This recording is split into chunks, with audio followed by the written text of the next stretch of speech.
The brutal reality of practicing medicine on the American frontier during the 1860s combined Civil War surgical advances with primitive conditions, creating a healthcare environment where survival depended as much on luck as skill. Disease killed far more than violence, with cholera alone claiming 6,000 to 12,000 Oregon Trail emigrants in 1849 to 1850, and frontier doctors operated with anesthesia but without antiseptic practices, performing amputations in tents by candlelight while believing disease spread through bad air. The most extensively researched claim, a 4-year-old Nebraska boy receiving 35 stitches with boric acid for scalping injuries in the 1860s, cannot be verified and likely does not exist as described. After comprehensive searches of Nebraska historical societies, medical journals, fort records, and newspaper archives, no documentation supports this specific case.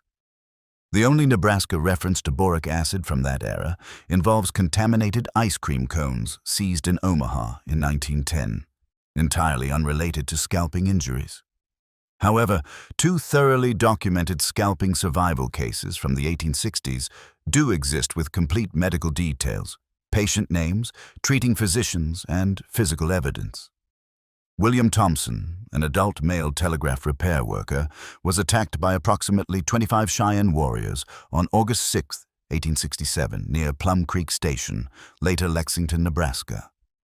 After being shot and scalped, Thompson retrieved his own scalp and traveled to Omaha for treatment by Dr. R.C. Moore. The scalp could not be reattached, but Thompson survived the infection and lived many years afterward. Dr. Moore presented the medical report to the Nebraska Medical Society on June 7th of 8th, 1870, and Thompson's scalp remains physically preserved today at the W. Dale Clark Main Library in Omaha at 215 ESA 15th Street. Tangible evidence of this documented case. The second verified case involved Robert McGee, age 13 to 14, who survived a massive scalping on July 18, 1864, near Walnut Creek at Fort Zara vicinity, Kansas. Approximately 150 Oglala Lakota warriors attacked the wagon train, and McGee suffered multiple arrow wounds, a pistol shot to the back, a tomahawk blow, and scalping of 64 square inches. The post surgeon at Fort Larned treated his multiple penetrating wounds, and remarkably, McGee survived and lived until 1904. President Abraham Lincoln personally authorized McGee to draw rations and clothing at any military facility in October 1864. E. Henry photographed McGee in 1890, and this photograph is archived at the Library of Congress. The documented treatment technique for scalping injuries came from James Robertson, founder of Nashville, who detailed the procedure in his son Felix Robertson's 1806 publication. The technique involved using a flat-pointed straight awl to bore holes through the skull to the diplo, or bone marrow layer, approximately 1 inch apart, stopping when reddish fluid appeared on the awl point. Additional holes were added between the first holes as flesh began rising. The wound required daily cleaning and dressing to prevent infection, with average recovery time of approximately 2 years. The technique originated with French surgeon Augustin Belost in 1696 and spread through Scottish physicians to America. Civil War amputations provide the most complete statistical documentation of 1860s surgical outcomes. Approximately 30,000 Union soldiers underwent amputation with an overall survival rate of 73.7%, or 26.3% mortality, far superior to the 76% amputation mortality rate in the 1870 Franco-Prussian War. Specific documented cases include Private Columbus Rush, Company C, 21st Georgia, age 22, who survived double amputation above both knees on March 25, 1865 at Fort Stedman, Virginia. He recovered quickly, was discharged from Lincoln Hospital in Washington on August 2, 1865, and received artificial limbs at St. Luke's Hospital, New York City, in 1866. General John Bell Hood survived a high leg amputation only 4.5 inches from his body at Chickamauga in September 1863, remarkable given the 83% mortality rate for hip amputations. The verification process for specific medical formulas yielded mixed results. The 1866 liniment formula, combining sulfuric ether with ammonia, could not be verified with documented proportions from period sources. While liniments containing ether and ammonia separately existed, no specific 1866 formula combining these ingredients was found in pharmacopoeia editions, medical texts, or frontier medicine archives. Coal tar was never used for fever treatment in the 1860s. This appears to be a misconception. Historical evidence shows coal tar was used exclusively for topical skin conditions including psoriasis, seborrheic dermatitis, eczema, and dandruff. The first documented clinical use was in 1894, and coal tar derivatives that eventually became fever reducers, like acetaminophen, were not developed until the 1880s, 1890s, well after the target period. Coal tar had been discovered circa 1665, but remained a dermatological treatment only throughout the 1860s. However, opium and camphor mixtures are extensively documented with exact recipes. One 1865 medical text provides the formula for paregoric, or camphorated tincture of opium. Best opium 1/2 dram, benzoic acid 1/2 dram, oil of anise 1/2 fluid dram, clarified honey 1 ounce, camphor gum 1 scruple, dissolved in approximately 2 tablespoons boiling water with alcohol added. Another formula from 1863 called for powdered opium 1 drachm, benzoic acid 1 drachm, anise 1 fluid drachm, clarified honey 2 ounces, camphor 2 scruples, and diluted alcohol 2 pints. Paregoric served as an expectorant and cough medicine, controlled diarrhea, calmed fretful children, and relieved teething pain. It contained approximately 0.4 milligrams per milliliter morphine equivalent and was widely used as a household remedy throughout the 18th and 19th centuries. Laudanum, or tincture of opium, was 25 times stronger than paregoric at 10 milligrams morphine per milliliter, and was called the aspirin of the 19th century. It treated pain, coughs, diarrhea, rheumatism, women's troubles, cardiac disease, and delirium tremens. Dosage cost only 1 penny for 20-25 drops, sold without prescription. Medical records from the Civil War document that confusion between laudanum and paregoric led to overdoses and deaths. Onion-based remedies are well documented with preparation methods. For chest congestion, pioneer medicine called for chopping 1 to 2 onions, lightly sautéing in small amount of water for 4 to 5 minutes, pouring cooked onions and juice into clean dish towel or cloth, folding edges to create a square poultice, and applying to chest while warm for 20-30 minutes. A fresh onion poultice replaced the old one after 8 hours if needed.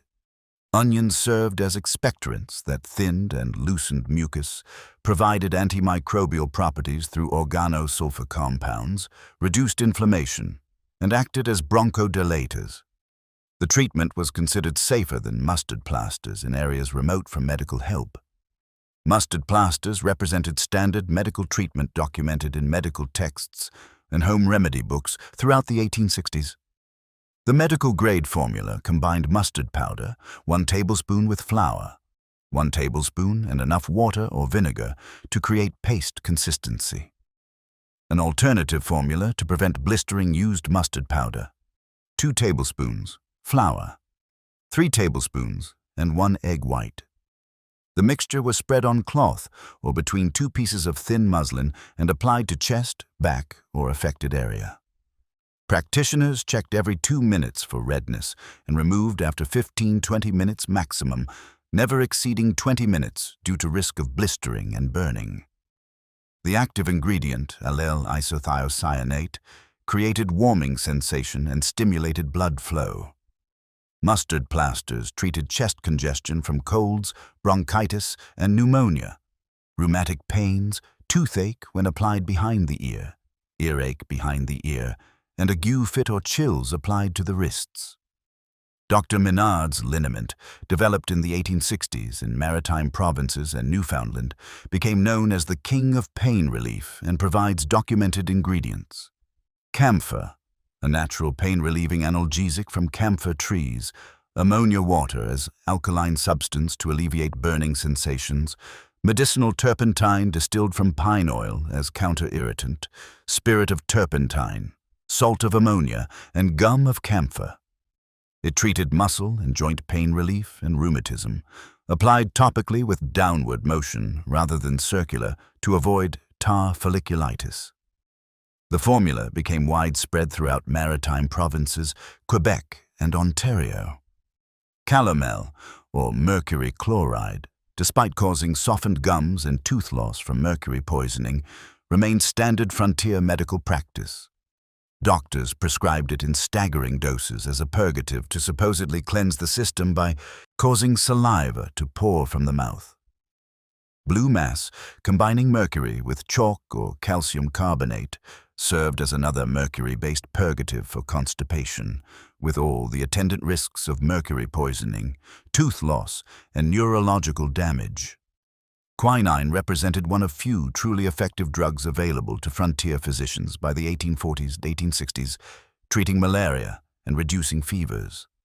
However, it cost $6 to $8 per ounce in 1846, prohibitively expensive. One Indiana doctor sold a head of fat cattle at $7.50 per head to buy quinine. Whiskey at 25 cents per gallon provided the most common frontier medicine when nothing else was available, offering questionable medical value, but did relieve some pain. Dr. William Henry Corbin Stevenson became Nevada's first black doctor, arriving in Virginia City in 1863 during the Comstock Lode silver boom. Trained at one of the eclectic medical institutes in Philadelphia, Stevenson practiced in Virginia City from 1863 to 1870, serving a diverse population estimated at 5,000 to 25,000 residents, including miners, Chinese immigrants, and various ethnic groups. Beyond medical practice, he organized the Nevada Executive Committee in 1865 to press for legal equality of blacks and united black communities in Virginia City, Silver City, and Gold Hill, registering to vote as soon as the 15th Amendment passed. Dr. Joseph Bullock Brown served as assistant surgeon at Fort Dallas, Oregon Territory, from 1856 to 1859, living in the Gothic Revival Surgeons' Quarters that now houses a museum. He had access to an army hospital built in 1855 by order of General Wool, containing 12 beds with dispensary, kitchen, dining room, isolation rooms, and surgeon's office. His surgical kit contained bone saw, amputation knives of various lengths, forceps, tenacula for extracting bullets and tying arteries, tourniquets, probes, and catheters. For anesthesia, he used ether or chloroform, relatively new at the time. His medicine chest included quinine for fevers, laudanum for pain, and calomel. President Lincoln promoted Brown to surgeon, or major, in 1861, and he served as medical director in the Army of the Potomac during the Civil War. Disease proved the biggest killer at Fort Dallas. Dysentery, fevers, and scurvy from poor diet claimed far more lives than combat. Brown faced the challenge of treating patients with no understanding of disease transmission, as germ theory was not accepted until the late 1860s to 1870s. No antiseptic surgical practices existed, and infection and gangrene were common post-surgical complications. He treated soldiers wounded in Yakima war conflicts with Native American tribes from 1855 to 1858, worked through measles and infectious disease outbreaks, and performed surgeries by candlelight in primitive conditions. Multiple civilian and military physicians served at Fort Sanders, Wyoming Territory, near Laramie, established in 1866 to protect Union Pacific Railroad construction. Dr. Edward W. Avery, a civilian physician hired by the U.S. Army, served in 1866 at the Fort Hospital, treating a primarily young male population living in barracks and dormitories. Typhus, diphtheria, smallpox, and influenza epidemics were common in close quarters, along with high workplace injuries from railroad construction. Doctors were called surgeons because amputation skills were essential. Dr. Hiram Latham, military surgeon, replaced Avery and served from 1866 to 1868 and beyond during peak Union Pacific Railroad construction through the area in 1868. Dr. J. H. Finfrock, who previously served at Fort Halleck, advertised medical services with Dr. J. W. Calder out of Dale City, Dakota Territory, in 1867, 2 months before Laramie was founded. Finfrock treated railroad workers exclusively before moving to Laramie, when the first Union Pacific train reached the town on May 4, 1868. He managed the Union Pacific Railroad Hospital in Laramie starting July 1868, initially in a tent on 2nd Street, quickly replaced by a 2-story wooden building in the rail yards. The railroad ended support of the Laramie Hospital in 1870 due to costs of treating indigent travelers and workers. Finfrock then entered private practice with a pharmacy office in Laramie, making house calls with a saddlebag medical kit, as was standard practice. The U.S. Army reoccupied Texas frontier forts after the Civil War in 1867 to 1868, each with assigned military surgeons. Fort Concho, established in 1867 in the San Angelo area, had a post surgeon who treated a typhoid fever outbreak in 1868 that killed Captain Michael J. Kelly on August 13, 1867. The post hospital, now housing a museum of frontier medicine, treated typhoid, hail injuries from an 1868 storm, snake bites, heat exhaustion with temperatures reaching 107 degrees Fahrenheit, and injuries from venomous creatures including rattlesnakes, cottonmouths, tarantulas, and centipedes. The permanent stone and limestone hospital building provided better facilities than many frontier posts. Fort Davis, reoccupied June 29, 1867 by the 9th Cavalry, the Buffalo Soldiers, had a military surgeon assigned with a hospital rebuilt using limestone and adobe outside canyon walls.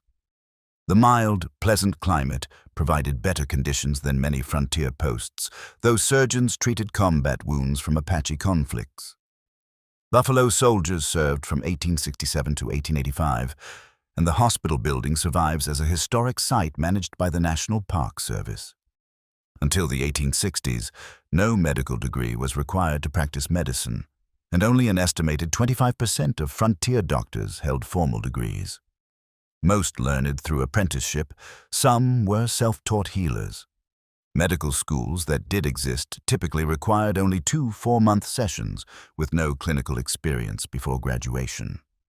Students often never performed a major operation or dissection before receiving their degree. States had stopped certifying or licensing doctors in the early mid-1800s. Harvard Medical School required no written exams until after 1870.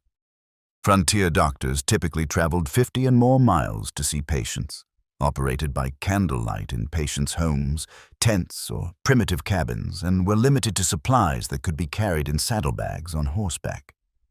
Payment often came in goods, services, or promises rather than cash. Typical fees from early 1800s rates continued into the 1860s, 25.50 cents per visit, $1 if the doctor stayed overnight. An 1848 Charlottesville, Virginia fee bill documented by 12 physicians established house calls at 50 cents per mile. Traveled, while obstetrical care ranged from $6 to $20 in Massachusetts in 1858 to $150 in San Francisco in 1858. The 1860 U.S. Census documented a national mortality rate of 1.253% of population, or 1 in 79.77 people, with dramatic regional variations. Louisiana recorded the highest state rate at 2.03%, while Dakota Territory showed only 1.08%, Washington Territory 0.43%, and California 0.97%. The Pacific region's sparse population and frontier conditions created unique mortality patterns. Oregon Trail mortality from 1841 to 1869 reached 20,000, 30,000 deaths out of 350,000 emigrants, creating a 6-10% mortality rate. Nearly 1 in 10 died on the journey.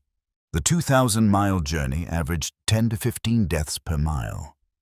Critically, 9 out of 10 deaths resulted from disease rather than accidents or violence. Cholera was the leading killer, followed by dysentery, typhoid, measles, and accidents. During the 1849 to 1850 Oregon Trail cholera epidemic alone, 6,000 to 12,000 emigrants died. The 1849 Madison, Indiana cholera outbreak killed 163 from a population of 2,000, an 8.2% mortality rate, causing 1,600 residents to flee town. St. Louis lost over 4,500 to cholera in 1849, New Orleans over 3,000. The 1860 U.S. Census documented specific disease mortality rates per 10,000 deaths nationwide. Consumption, or tuberculosis, caused 1,079 deaths per 10,000, meaning 13.79% of all deaths.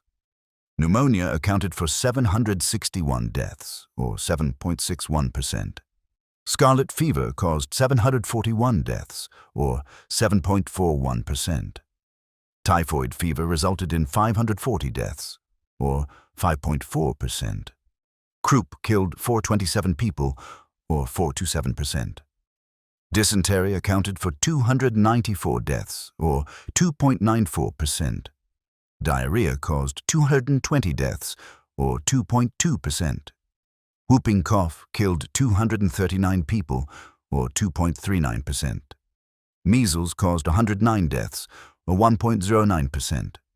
And remarkably, smallpox resulted in only 36 deaths per 10,000, or 0.36%, a rate 2.5 times lower than England, 4 times lower than France, and 12 times lower than Ireland. Child mortality on the Oregon Trail during the 1860s reached 11% of children aged 1-3 dying before the next census, higher than the 1850s rate of 9% due to Civil War disruptions and the 1866 cholera epidemic. The 1860 census documented cholera infantum causing 4,808 deaths, or 1.35% of all deaths. Teething-related deaths reached 4,909, or 1.37%. Convulsions from childhood. Disease caused 9,077 deaths, or 2.57%. Croup killed 15,211 people, or 4.27% of all deaths. Scarlet fever had doubled between 1850 and 1860, rising from 3.44% to 7.41% of deaths. Maternal mortality showed stark regional variations in 1860. Childbirth deaths caused 4,066 female fatalities, or 2.51% of all female deaths. But the Pacific region recorded 568% of female deaths from childbirth, the highest rate due to frontier conditions and lack of proper medical care. The Northwest showed the second highest rate. New England and New York recorded only 2%, the lowest rates. Puerperal fever, or childbed fever, killed 1,020 women, 0.72% of female mortality, with rates 4 times higher in southern versus northern Atlantic states. The Southwest, comprising Mississippi, Louisiana, and Texas, recorded 1.65% of female deaths from puerperal fever. The Southeast, including South Carolina, Georgia, Florida, and Alabama, recorded 1.16%. Meanwhile, New England and New York showed only 0.5%. Civil War amputation statistics from 1861 to 1865 provide the most complete surgical outcome data from the era. Approximately 30,000 Union soldiers underwent amputation with overall survival rate of 73.7%, or 26.3% mortality. Below elbow and below knee amputations showed 75–85% survival rates. Upper arm amputation had approximately 76% survival rate, or 24% mortality. Hip or upper thigh amputation carried 83% mortality rate. Primary amputations performed within 48 hours showed highest survival rates, while intermediary amputations performed 3 to 30 days post-injury showed lowest survival rates. Critically, 95% of operations used anesthesia, either chloroform or ether, yet infection remained the primary cause of death. Hospital gangrene alone carried 45% mortality rate. During the 1867 cholera epidemic among troops, black soldiers experienced a mortality rate of 12%, 3 times that of white soldiers, with cholera causing 2/3 of 536 black soldier fatalities. Several medical officers and contract surgeons also died in the outbreak. Scurvy appeared at most forts west of the Mississippi during 1865-1874, with few posts escaping without 1 to 2 cases yearly. Occasional outbreaks affected more than a dozen victims, though scurvy rarely persisted into a second year. The Civil War created unprecedented medical advances that transformed Eastern medicine, but took decades to reach the Western frontier. Major Jonathan Letterman, medical director of the Army of the Potomac from June 1862, revolutionized battlefield care with 3 critical innovations. On August 2, 1862, McClellan issued Special Orders No. 147 establishing a dedicated ambulance corps with 3-tier system: field dressing station for battlefield treatment using tourniquets and wound dressing, field hospital for emergency surgery, and general hospital for long-term recovery. Each regiment received 2 2-horse ambulances, 1 4-horse ambulance, and 1 transport cart with dedicated command structure. The first test at the Battle of Antietam on September 17, 1862, successfully removed 23,000 casualties in 24 hours. Congress officially adopted the system for the entire Union Army in March 1864. However, no evidence exists of this ambulance corps system being transferred to frontier Indian wars.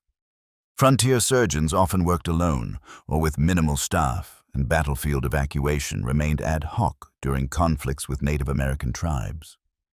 The sophisticated 3-tier system developed for mass Civil War casualties proved incompatible with small-scale frontier engagements and vast distances. In October 1862, Letterman standardized medical supply wagons for each regiment, bulk supply wagons for brigades, pre-stocked medicine chests for regimental surgeons carried on horseback, and standardized stocking for hospital wagons and ambulances. Medical supplies became available without formal requisition during battles. Yet frontier posts suffered chronic supply shortages through the 1880s due to corruption and wrangling between government and private contractors, with unreliable delivery even after railroad networks spread. Pavilion hospital design represented one Civil War advance that did transfer to the frontier, though slowly. Inspired by Florence Nightingale and European designs, pavilion hospitals featured long, narrow wards, 150 feet long, 25 feet wide, 12 to 14 feet ceiling height, multiple windows for cross-ventilation, and adjustable shutters on roof ridges. Chimborazo Hospital in Richmond, Virginia, opened in October 1861 with 150 pavilions and 4,000 beds. By war's end, approximately 400 hospitals with 400,000 beds served the military, with general hospital mortality rate of only 8%, lower than many civilian counterparts. In 1867, the Army Surgeon General issued Circular No. 4 with standardized plans for 12, 24, and 48-bed hospitals, followed by Circular No. 10 in 1870 with improved ventilation designs. Texas frontier hospitals, including Fort McIntosh in 1867 and Fort Brown in 1869, used pavilion or square plan designs. Late 1870s and early 1880s saw improved ventilation models built. However, civilian frontier towns often had no hospital at all through the 1870s. Sacramento County Hospital opened in 1870 with 216 beds, but burned in 1878. Tucson St. Mary's Hospital was founded in 1880. The most critical Civil War advance, antiseptic surgery, failed to reach the frontier until the 1890s, despite being available. Joseph Lister published his antiseptic methods in March 1867, using carbolic acid to prevent infection. However, American surgeons initially rejected Lister's methods as medical hocus pocus. During the Civil War itself, from 1861 to 1865, No sterile technique was recognized as important. Surgeons operated with dirty hands and unwashed instruments, held knives in their mouths, wet sutures with saliva, and placed patients in beds still stained with blood and bodily fluids of previous patients. Lister traveled to the United States in 1876 to speak at the International Medical Congress in Philadelphia. Yet Massachusetts General Hospital became the first U.S. hospital to adopt his methods only in the late 1870s. Public outcry over President Garfield's death from infection in 1881 accelerated adoption, with widespread implementation in U.S. hospitals finally occurring in the late 1880s. The frontier lagged even further behind. No documented systematic adoption occurred on frontier posts in the 1860s-1870s, with sanitation remaining poor at frontier posts through the 1870s-1880s. Anesthesia represented the Civil War advance that did reach frontier Army surgeons immediately post-1865. Ether, demonstrated by William Morton at Massachusetts General Hospital in 1846, and chloroform introduced by James Young Simpson in 1847 were officially issued by the U.S. Army in 1849. Over 80,000 anesthetic procedures for the Union Army and 54,000 for Confederates recorded only 43 anesthesia-related deaths during the entire war. Army records show fewer than 254 operations out of 80,000 and more performed without anesthesia. Post-1865, Army surgeons at frontier posts had access to ether and chloroform. By 1883, Army surgeons used cocaine and derivatives as local painkillers. Fiscal year 1886 data shows Army physicians used ether almost 24 times more often than ether and chloroform combination, with no anesthesia deaths reported. Civilian frontier doctors had variable access depending on location and supply routes, with remote settlements often lacking anesthetics. Dr. George Miller Sternberg exemplifies the gap between Civil War medical organization and frontier reality. During the Civil War from 1861 to 1865, he served with modern organized hospital care, ambulance corps, and trained in latest techniques as assistant surgeon appointed May 28, 1861. He participated in the Peninsula Campaign, Gaines's Mill, and Malvern Hill. President Lincoln brevetted him captain and major on March 13, 1865, for faithful and meritorious service. Then Sternberg returned to primitive frontier conditions from 1867 to 1874. In December 1865, he was assigned to Jefferson Barracks, Missouri. In 1866 to 1867 to Fort Harker, Kansas, where his wife died of cholera on July 15, 1867. December 1867 to Fort Riley, Kansas. And 1868 to 1869 on expeditions against hostile Cheyenne Indians along the upper Arkansas River. At the 1874 Battle of Clearwater River, Idaho, during conflict with the Nez Perce tribe, Sternberg crawled onto the battlefield at night under fire to treat wounded, working through the night, ligating arteries with opium balls and whiskey for pain relief. An Indian sentinel shot out his lantern, forcing him to continue treating patients in darkness. This documented experience reveals the dramatic regression from our organized Civil War military medicine to frontier conditions despite Sternberg's advanced training.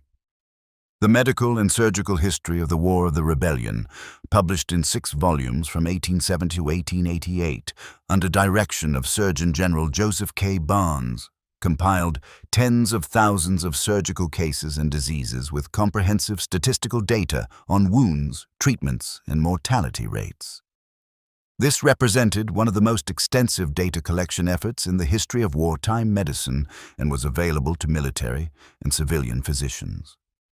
However, civilian frontier doctors had variable access to current medical literature, with most frontier doctors in the 1860s, 1870s relying on outdated knowledge. California's gold mining camps created unique medical challenges documented in multiple primary sources.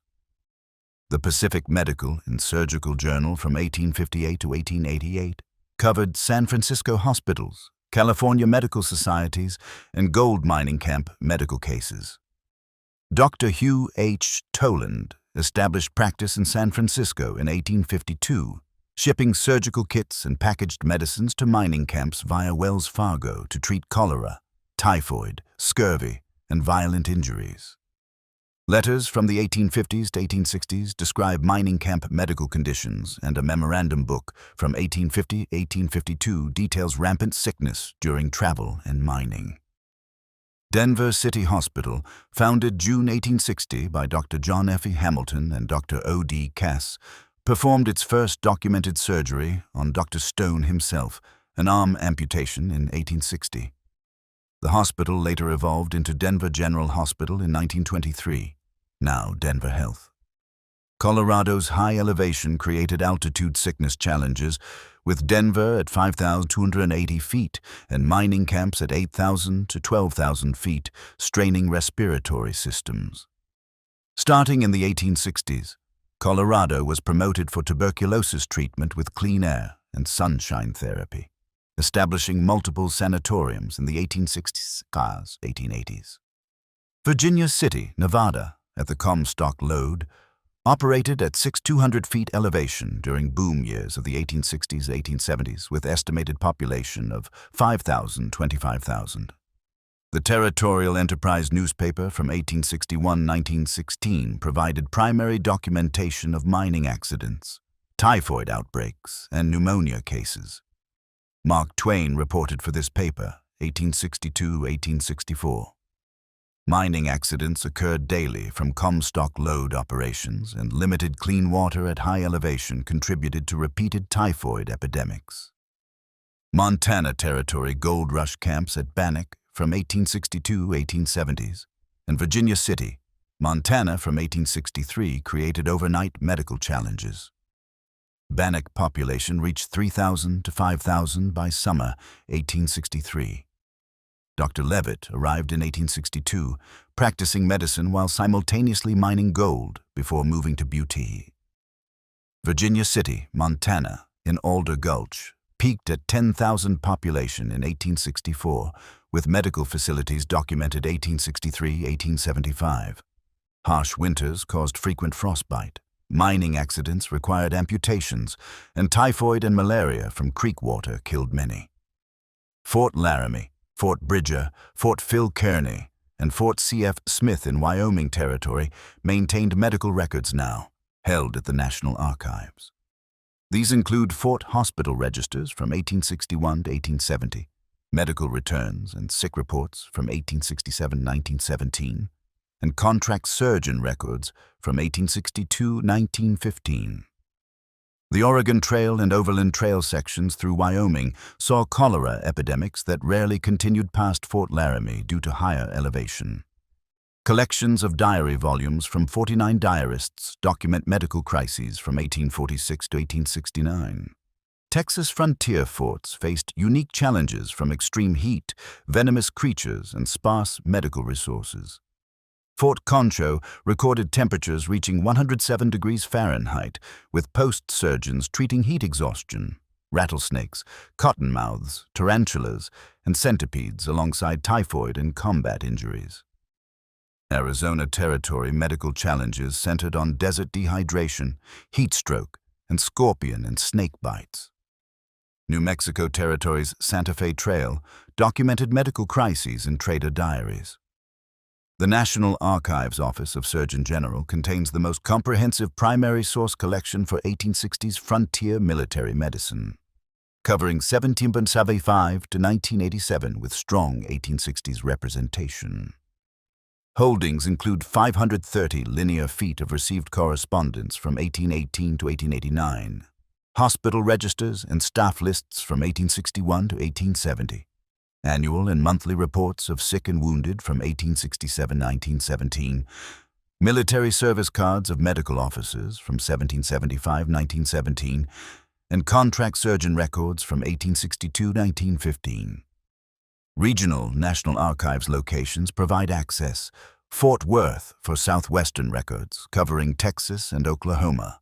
San Francisco for California, Nevada, Arizona, Kansas City for Kansas, Nebraska, Colorado, and Seattle for Montana, Wyoming, Washington Territory.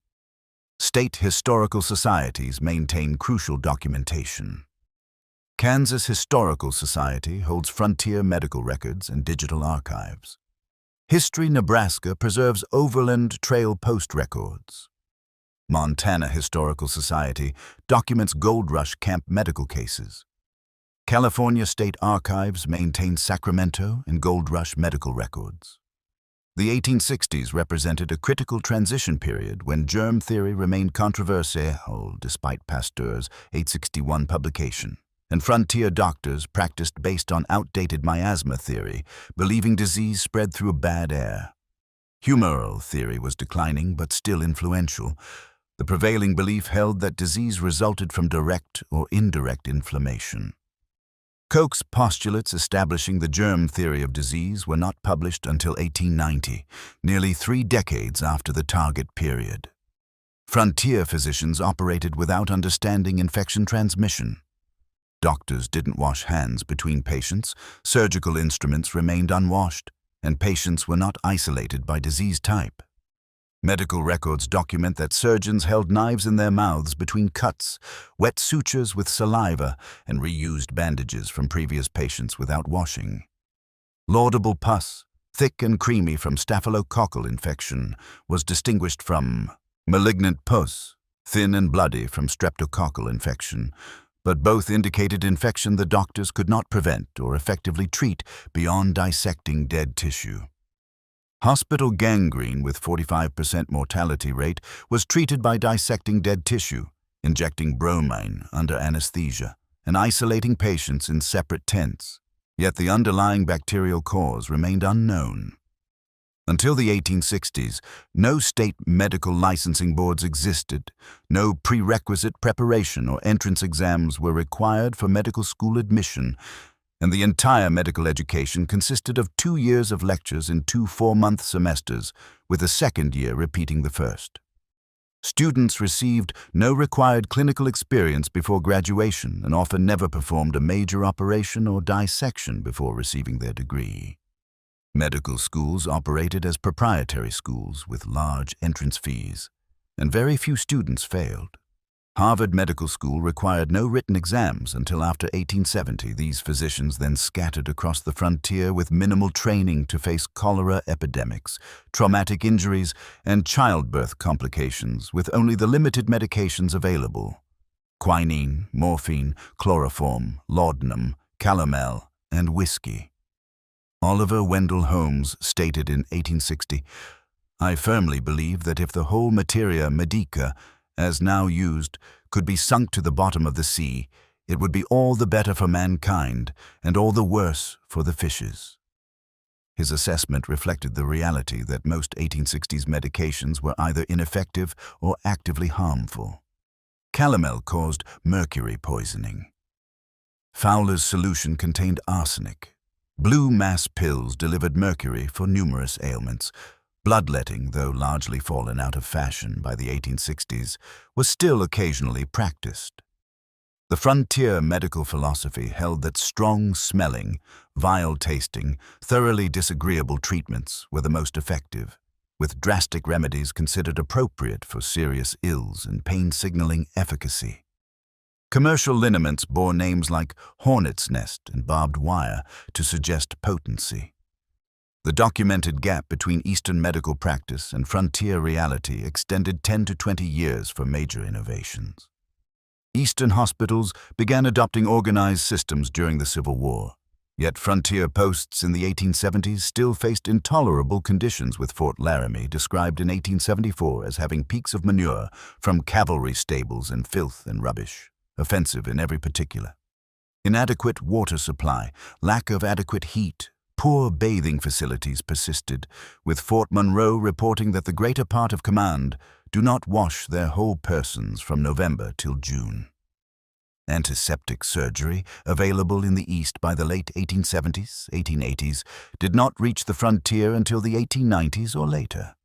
Hospital infrastructure lagged dramatically. Eastern cities had large pavilion hospitals with hundreds or thousands of beds by 1865, while frontier posts maintained small hospitals with 12 to 48 beds and civilian frontier towns often had no hospital at all through the 1870s. The documented experience of frontier physicians reveals their isolation and challenges. Typical frontier doctors often practiced alone in the wilderness without a hospital or colleagues for support at posts usually located in regions little touched by white civilization described as crude affairs, usually a few shacks centered around a forlorn parade ground. Troops were frequently assigned to same stations for several years with no rotation plans, sleeping in straw-filled mattresses, two to a bunk infested with fleas and bed bugs. Dr. J.H. Finfrock's experience illustrated the economic reality. The Union Pacific Railroad ended support of the Laramie Hospital in 1870 due to costs of treating indigent travelers and non-employees, forcing him into private practice where payment often came in goods or promises rather than cash. Standard fee structures from the 1848 Charlottesville, Virginia. Fee bill established by 12 physicians documented house calls at 50 cents per mile traveled, but frontier doctors often received no payment at all. They traveled on horseback in extreme weather, performed surgery in log cabins by candlelight, and faced exposure to highly contagious diseases in isolated settings without possibility of consultation with colleagues or access to current medical literature. This comprehensive research of primary sources, medical journals, military records, pioneer diaries, and archival collections confirms that 1860s frontier medicine combined genuine surgical advances from the Civil War with primitive conditions, incomplete knowledge, and toxic treatments that often caused more harm than healing. The specific Nebraska scalping case of a 4-year-old with 35 stitches and boric acid treatment cannot be verified and likely never occurred, while the 1866 liniment combining sulfuric ether and ammonia cannot be documented. Coal tar was definitively not used for fever treatment. However, extensive documentation exists for William Thompson's 1867 scalping survival, Robert McGee's 1864 scalping survival, Civil War amputation cases with 73.7% survival rates, paregoric formulas combining opium and camphor, onion poultices for chest congestion, and Dr. Minard's liniment with documented ingredients.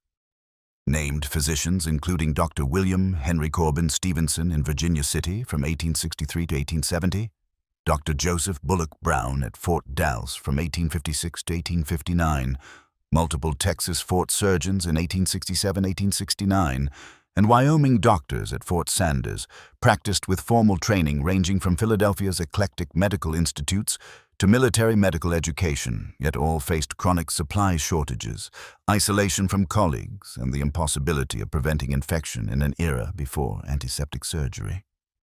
The documented time lag between Eastern medical advances and frontier adoption reached 10-20 years for most innovations, with antiseptic surgery taking until the 1890s to reach the frontier despite Lister's 1867 publication. Death rates documented in the 1860 U.S. Census show national mortality at 1,253%, or 1 in 7977 people, with dramatic regional variations, while Oregon Trail mortality reached 6-10% of all emigrants, with 9 out of 10 deaths from disease rather than violence. Cholera alone killed 12,000 on the Oregon Trail in 1849 to 1850. Consumption, or tuberculosis, caused 13.79% of all deaths nationwide. Scarlet fever, 741%. Typhoid fever, 54%. Maternal mortality, 2.1% of female deaths rising to 5.68% in the Pacific region, and childhood diseases including croup at 4.27%. Convulsions at 2.57%, and teething-related deaths at 1.37%, devastated families. Rural and frontier populations faced disease as the overwhelming killer, far exceeding violence, accidents, or warfare. Primary sources including medical journals from 1858 to 1888, newspapers from 1861-1916, Surgeon General reports, pioneer diaries, state historical societies in Montana, Nevada, Kansas, Nebraska, Colorado, and California, and university special collections provide accessible documentation for researchers, creating historical narratives. Medical records from 1870 to 1888 contain tens of thousands of surgical cases with complete statistics, while regional newspapers, hospital registers, military correspondence, and published diaries offer documented patient names, dates, procedures, outcomes, and physician experiences. The brutal reality emerges from verified documentation.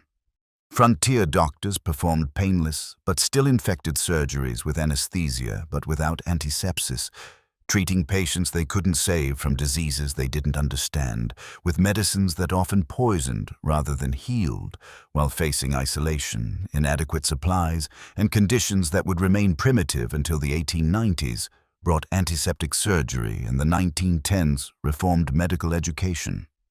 Yet their documented survival rates, 73.7% for Civil War amputations, multiple scalping survivals, successful treatments with effective medicines like quinine and morphine, demonstrate that despite limited knowledge and primitive conditions, frontier physicians saved lives under circumstances modern medicine can barely imagine. The physical evidence preserved at the W. Dale Clark Main Library in Omaha, William Thompson's actual scalp from 1867, stands as tangible testament to both the violence of frontier life and the remarkable resilience of patients and physicians who survived it.